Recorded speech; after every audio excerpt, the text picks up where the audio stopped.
Ready start.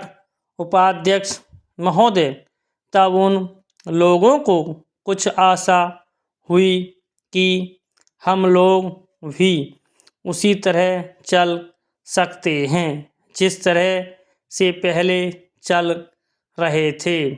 लेकिन अभी हाल में जो चुनाव हुआ उससे देश के धनिकों के मन में बड़ा संदेह पैदा हुआ कि इस चुनाव के बाद उनकी स्थिति वैसी नहीं रहेगी जो अब तक चली आती रही है। गरीबों और अमीरों के बीच में अब तक जो बहुत बड़ा अंतर चला आ रहा था उसको अब तेजी से दूर करने का प्रयत्न किया जाएगा। श्रीमान, मैं आपका बहुत ही आभारी हूँ जो आपने सदन में चालू वर्ष के बजट पर अपने विचार प्रकट करने का अवसर दिया है। मैं इस बजट का समर्थन करना चाहता हूँ। श्रीमान, मैं सबसे पहले अपने दल के नेता प्रधानमंत्री को इस बात के लिए बधाई देना चाहता हूँ कि उनके नेतृत्व में देश में कांग्रेस दल को स्पष्ट बहुमत मिला और इसके फलस्वरूप यहाँ पर केंद्र में एक ऐसी सरकार का गठन हुआ जो कि देश में वास्तव में समाजवाद लाना चाहती है।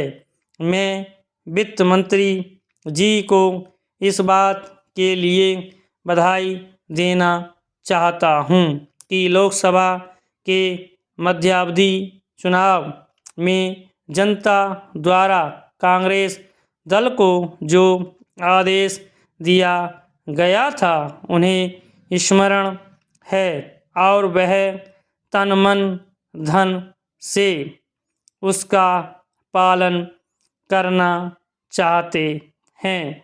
वह आदेश था देश में सामाजिक और आर्थिक विषमता दूर करने का, देश से गरीबी, बेकारी और बेरोजगारी को हटाने का और देश के जो पिछड़े हुए हिस्से हैं उनका पूरा विकास करने का, साथ ही साथ इस बात का भी आदेश था कि देश के अंदर इस प्रकार की सामाजिक और आर्थिक व्यवस्था पैदा की जाए जिसके अंतर्गत जनता शोषण से मुक्त हो सके।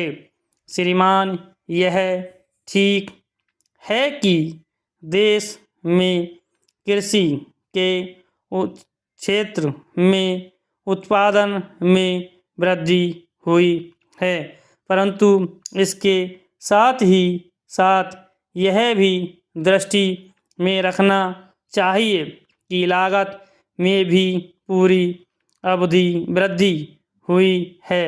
इसके लिए आवश्यक है कि सिंचाई के साधन बढ़ाए जाएं और अधिक उन्नत बीजों का प्रयोग किया जाए। आज कृषकों को कृषि के यंत्र मिलने से बहुत कठिनाई हो रही है, जैसे छोटे छोटे ट्रैक्टरों का देश में बड़ा अभाव है। उनके बनाने के लिए शीघ्र नए कारखाने खोले जाएं, जिससे कृषकों को जल्द से जल्द ट्रैक्टर मिल सकें। देश तभी प्रगति करेगा, हमारा ऐसा विश्वास है।